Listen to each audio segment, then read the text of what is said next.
Looking in from the outside, it seems rather obvious that the Fallout fanbase holds Fallout New Vegas in extremely high regard. I mainly mention this because it feels like the comparison between that game and Obsidian's attempt at a spiritual successor, The Outer Worlds, is completely unavoidable. The tone is almost identical, and the gameplay is only missing a few key features, among other similarities. While Outer Worlds released on other platforms in October of 2019, the Switch port lagged behind, now finally having arrived on Nintendo's landing pad.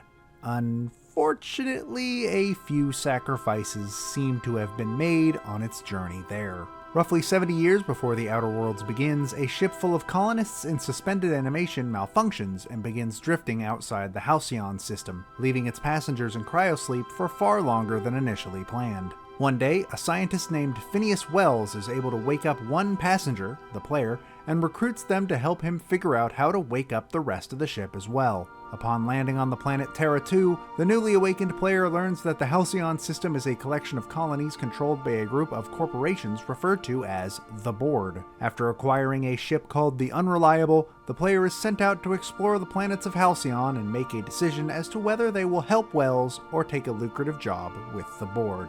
Once again, the comparison to something like modern Fallout is impossible to avoid, with The Outer Worlds also being an FPS RPG. The player is able to customize the appearance of their character and then must assign stat points to different attributes to match how they plan to play the game. For instance, there is a stat for melee strength, as well as a stat for gunplay, but there are also stats for things like stealth, or your ability to intimidate or lie. Having certain stats high enough will open new options in dialogue. For example, at one point, a man threatened me with guards for screwing over his town, but because my intimidation stat was so high, I was able to get him to call off his guards without firing a single shot. You can also gain perks as you play, allowing specific buffs in certain situations or just passive buffs such as more health. You can even gain flaws by taking harm in specific ways multiple times. After falling from high places multiple times, the game offered me the flaw of being acrophobic, afraid of heights, which would lower some of my stats but give me the ability to pick another perk. These flaws are completely optional and a great example of Outer Worlds' approach to character building.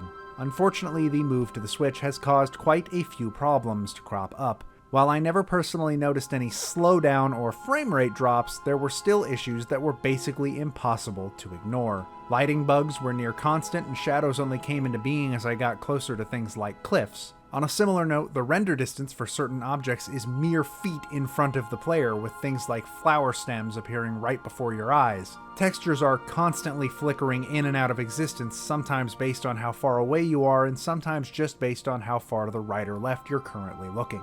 These kinds of problems are commonplace in Switch ports, but the extent to which they occur in The Outer Worlds is sadly far too distracting for me to recommend this be where you play it. Loading times are also incredibly long wherever they occur, lasting for upwards of a minute depending on the area. There are a lot of good points about The Outer Worlds. It's got a very interesting setting, and the characters and companions you can pick up along the way are fun and well written. If you liked Fallout, you would likely enjoy this game, but once again, I don't think this is the place to play it. Even if your biggest factor would be the idea of being able to play it portably, sadly nearly every technical problem I mentioned earlier is exacerbated a great deal in handheld mode, with the added issue of the game becoming a blurry mess on top of all of it.